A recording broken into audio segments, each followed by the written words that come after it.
Hi everyone, my name is Ammar Hasayen and welcome to my course, Implementing Azure Privileged Identity Management. I'm a Microsoft MVP, security expert, have bunch of certifications and speak in international conferences about Microsoft 365 and Azure. Most of my work these days is with cloud computing and secure infrastructure. Privileged identity management is emerging as one of the hottest topics in cybersecurity. In this course, you will learn how to use Microsoft Privileged Identity Management solution to manage, control, and monitor access within Azure AD, Azure Resources, and Microsoft Online Services.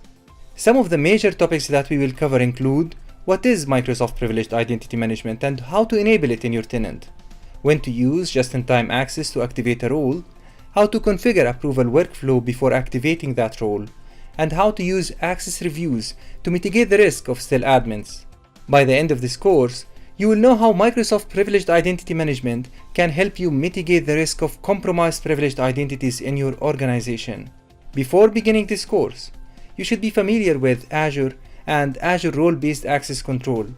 I hope you will join me on this journey to learn how to protect privileged identities with the Implementing Azure Privileged Identity Management course at Pluralsight.